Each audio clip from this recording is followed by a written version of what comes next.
अभी 2-4-5 दिन पहले मैं कहीं बाहर था और हमारे लाल जी घर पर विराज रहे थे। अब थोड़ा व्यस्त होने की वजह से फिर कथाएं भी होती हैं इतने ज्यादा, तो फिर 2-4 बालक और हैं ऐसे जो सेवा ठाकुर जी की कर लेते हैं। तो मैं बाहर कहीं गया हुआ था काम से, तो ठाकुर जी की सेवा एक बालक को देख के गया। मैंने कहा भाई तुम बढ़िया प्रेम से करना। अच्छा, नियम है हमारे ठाकुर जी का कि अगर हम कहीं बाहर जा रहे हैं किसी और को सेवा देके जा रहे हैं तो ठाकुर जी को बता के जाते हैं, ठाकुर जी कल से आपकी सेवा ये करेंगे, इसलिए इनको परेशान मत करना, प्रेम से सेवा स्वीकार। और ये मैंने देखा है कि ठाकुर जी को अगर बता के नहीं जाऊं, मैं नीचे से ही बोल के चला जाऊं तुम सेवा कर देना, हम जा रहे हैं, जैसे गए नहीं थोड़ी दूर पे फिर आ जाएगा बोले कि अरे महाराज जी आप जल्दी पधारो। क्यों? ठाकुर जी कभी जो है अपने मुकुट फेंक रहे हैं, कभी मालाएं गिर रहे हैं, कभी गेंद उछाल देते हैं जोर से, मतलब कुछ ना कुछ अब व्यवस्था बनी रहती है। तब से हमने नियम बनाया ठाकुर जी को बता के जाते हैं, ठाकुर जी आपकी सेवा ये करेंगे इसलिए परेशान मत करना, हम 3 दिन में आ रहे हैं। तो बोल के गए ठाकुर जी को कि ये सेवा करेंगे आपकी। अब मैं कहीं बाहर गया हुआ था किसी कार्य से, पूरी रात नींद नहीं आई।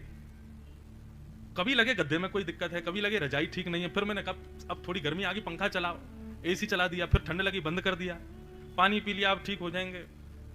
सर भारी भारी सा हो गया तो एक दवाई खा ली, मैंने कहा अब नींद आ जाएगी। 3 बज गए सुबह, नहीं सो पाए, पूरी रात ऐसे निकली। सुबह 6 बजे मैं यही सोच रहा था, रात भर नींद नहीं आई और अब सुबह तक भी मैं हो गया, अभी भी ऐसा नहीं हो रहा है कि मुझे सोना चाहिए।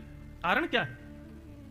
स्नान करते करते अपने आप मन में भाव आया कहीं ऐसा तो नहीं है लाल जी हमारे घर पर विराज रहे हैं, कोई त्रुटि सेवा में हुई। तुरंत स्नान करके मैंने उस बालक को फोन किया जो सेवा में था। मैंने कहा एक बात बताओ, कल रात्रि को शयन में तुमने ठाकुर जी को शयन ठीक से कराया था? तो बोला नहीं नहीं महाराज जी, मैं तो गोवर्धन की परिक्रमा लगाने चला गया, मैं दूसरे को बोल गया था कि तू शयन करा देना। मैंने कहा हो गया कल्याण। मैंने कहा वो सोए नहीं रात भर, और वो नहीं सोए हैं उसका वो संकेत मेरे को भेज रहे थे कि मैं सोया ना हूं, तुम कुछ कहां छोड़ के चलो गए, जल्दी यहाँ बात कर, मेरी सेवा ठीक से करवा। फिर उस बालक को फोन किया जो दूसरा सेवा में, उसको इतनी सेवा आती नहीं। मैंने उसको पूछा, मैंने रात में तुमने शयन कराया? बोला हाँ। कैसे शयन कराया? उसने कहा बोले ठाकुर जी विराज रहे थे सिंहासन पे, हमने सीधे उठाए, उठा करके और जो बिस्तर पर पड़ा दिया। मैंने कहा अच्छा मुकुट उतारा था कि नहीं? बोले नहीं। मैंने माला जी उतारी थी? बोले नहीं। मैंने कहा यही तो, मैंने कहा तुम कपड़े पहन के सो जाओ, पूरे जो है 3 पीस पहन के सो जाओ, दुनिया भर की सामग्री पहन के सो, नींद आती है क्या?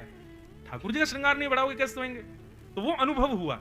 मैं किलोमीटरों दूर था लेकिन वहां भी अनुभव हो रहा था। ये बात हम क्यों बता रहे हैं? आप अपने ठाकुर जी को जब चैतन्य मानते हो तब ये आनंद सुख मिलता है, तब ये सेवा का सुख मिलता है। और इसको सुख नहीं बोलते, इसको आनंद बोलते हैं।